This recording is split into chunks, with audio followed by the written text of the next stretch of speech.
வணக்கம். இலங்கை செய்திகளுடன் நான் நிரோஷன். விரிவான செய்திகளுக்கு முன் தலைப்புச் செய்திகள். டொனால்ட் ட்ரம்ப் இலங்கையின் மீது வரி விதித்த நேரத்தில் இலங்கையின் எதிர்க்கட்சியினர் மகிழ்ச்சியடைந்ததாக ஜனாதிபதி தெரிவிப்பு. இலங்கையுடனான நீண்டகால உறவுகளை புதிய உச்சத்திற்கு கொண்டு செல்ல ஜனாதிபதி அனுருகுமார மற்றும் ஐக்கிய அரபு எமிரேட்ஸ் நாட்டின் உப பிரதமர் ஆகியோர் சந்திப்பு. ஜேவிபியை பிழையென்று பிரச்சாரம் செய்யும் தமிழரசு கட்சி அந்த அமைப்புக்கு ஆதரவு வழங்குவதை மக்கள் கேள்வி கேட்க வேண்டும் என்று கஜேந்திரகுமார் பொன்னம்பலம் சுட்டிக்காட்டு. 2024ஆம் ஆண்டில் இலங்கையின் பொருளாதாரம் முக்கியமான முன்னேற்றத்தை அடைந்துள்ளதாக உலக வங்கி அறிக்கை. தொடர்வது விரிவான செய்திகள். அமெரிக்க ஜனாதிபதி டொனால்ட் ட்ரம்ப் இலங்கையின் மீது வரி விதித்த நேரத்தில் அந்த முடிவால் அமெரிக்கர்களுக்கு ஏற்படும் நன்மைகளை காட்டிலும் அதிகமாக இலங்கையின் எதிர்க்கட்சியினர் மகிழ்ச்சியடைந்ததாக ஜனாதிபதி அனுருகுமார திசாநாயக்க தெரிவித்தார். கம்பஹாவில் நடைபெற்ற உள்ளூராட்சி மன்ற தேர்தல் பிரச்சார கூட்டத்தில் உரையாற்றிய போது அவர் இவ்வாறு கூறினார். தொடர்ந்தும் குறிப்பிட்ட அவர், இந்த வரி விதிப்பால் அரசாங்கம் வீழ்ந்துவிடும், தொழிற்சாலைகள் மூடப்படும் என்று எதிர்க்கட்சியினர் கொண்டாடினர். ஆட்சி பொறுப்பை ஏற்கும் போது அரசாங்கம் 3 மாதங்களிலோ அல்லது 6 மாதங்களிலோ கவிழும் என்று எதிர்க்கட்சியினர் பல முறை கணிப்புகள் செய்ததையும் அவர் நினைவுபடுத்தினார். தற்போதும் எதிர்வரும் அக்டோபர் மாதத்தில் அரசாங்கம் வீழும் என்று எதிர்க்கட்சியினர் புதிய எதிர்ப்பு கூறல் வெளியிட்டுள்ளதாகவும், இவை முதலீட்டாளர்கள் நம்பிக்கையை பாதித்து நாட்டின் பொருளாதாரத்தை வீழ்ச்சியை ஏற்படுத்தும் நோக்கத்தில் மேற்கொள்ளப்படுவதாகவும் அவர் குற்றம் சாட்டினார். அமெரிக்க வரி விதிப்பை சமாளிக்க ட்ரம்ப் நிர்வாகத்துடன் பேச்சுவார்த்தை நடத்தி நாட்டின் பொருளாதாரம் பாதிக்கப்படாமல் தீர்வுகள் காணும் பணிகள் நடைபெற்று வருவதாகவும் குறிப்பிட்டுள்ளார். உலகளாவிய அரசியல் மற்றும் பொருளாதார நிலைகளுக்கு ஏற்ப வலுவான பொருளாதாரத்தை கட்டி எழுப்புவதுதான் தமது அரசாங்கத்தின் முக்கிய குறிக்கோள் என்றும் ஜனாதிபதி வலியுறுத்தினார். இலங்கையுடனான நீண்டகால உறவுகளை புதிய உச்சத்திற்கு கொண்டு செல்வதற்காக எரிசக்தி, சுற்றுலா, வெளிநாட்டு முதலீடுகள் மற்றும் வேலைவாய்ப்பு துறைகள் முன்னுரிமை பெறும் என ஐக்கிய எமிரேட்ஸ் நாட்டின் உப பிரதமர் மற்றும் வெளியுறவு அமைச்சர் ஷேக் அப்துல்லா பின் சயீத் அல் நஹ்யான் தெரிவித்தார். இலங்கை விஜயத்தில் உள்ள அவர் தலைமையிலான குழு நேற்று ஜனாதிபதி செயலகத்தில் ஜனாதிபதி அனுருகுமார திசாநாயக்கவை சந்தித்து நடத்திய கலந்துரையாடலின் போது இதனை தெரிவித்திருந்தார். இரு நாடுகளுக்கும் இடையிலான நீண்டகால இருதரப்பு உறவுகளை மேலும் பலப்படுத்தி பொருளாதார நன்மைகள் இருபுறத்திற்கும் கிடைக்க வேண்டும் என்ற நோக்குடன் இந்த வருகை மேற்கொள்ளப்பட்டதாகவும் கூறப்பட்டது. இலங்கையின் புதிய அரசாங்கத்திற்கு தனது வாழ்த்துக்களை தெரிவித்த உப பிரதமர், அந்த அரசாங்கத்தின் திட்டங்களுக்கு ஐக்கிய அரபு அமீரகம் முழுமையான ஆதரவை வழங்கும் என்றும் உறுதியளித்துள்ளார். ஜனாதிபதி அனுருகுமார திசாநாயக்கவின் அர்ப்பணிப்பு மற்றும் ஐக்கிய அரபு எமிரேட்ஸுடன் அவர் எடுத்துள்ள நெருங்கிய முன்னேற்றமான அணுகுமுறையையும் அவர் பாராட்டினார். இதற்கு பதிலளித்த ஜனாதிபதி, இலங்கையின் முதலீட்டுக்கு ஏற்ற சூழ்நிலையை உருவாக்கியுள்ளதையும் கடந்த காலங்களில் ஏற்பட்ட இடர்பாடுகளை மீண்டும் ஏற்பட விடமாட்டோம் என்றும் கூறினார்.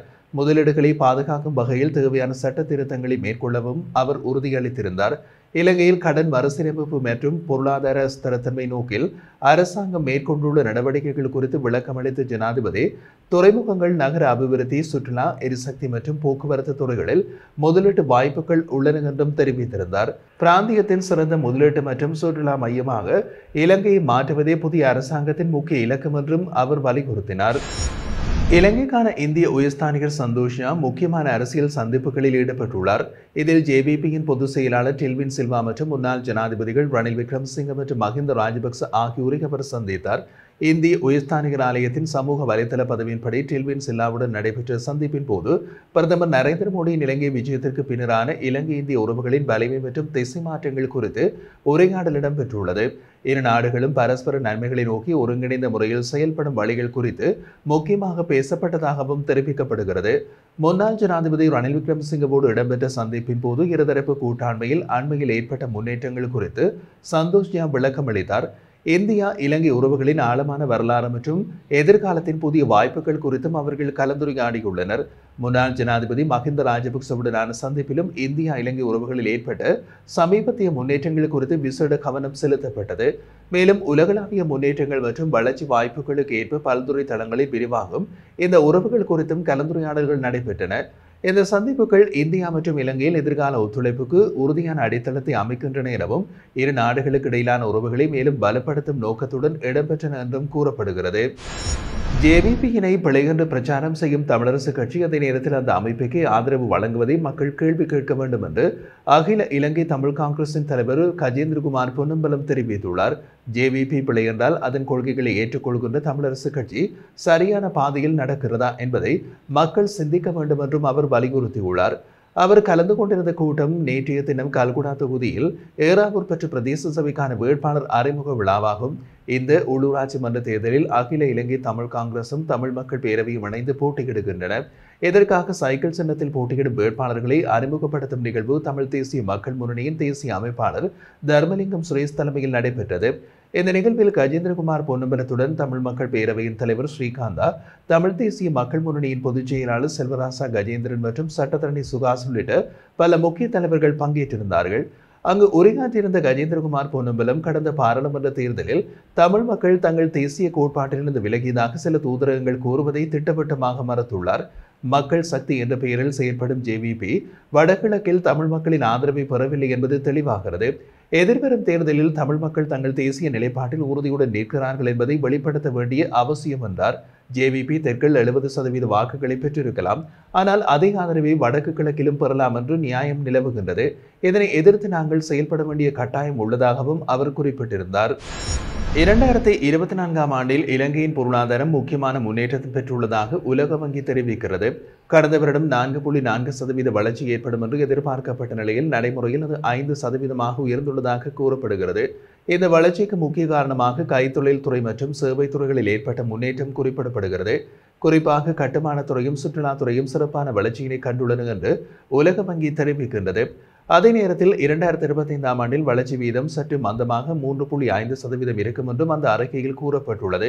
வளர்ச்சி சாதகமாக இருந்தாலும் சில முக்கியமான சவால்கள் தொடர்ந்தும் நிலவி வருவதாகவும் உலக வங்கி எச்சரிக்கிறது.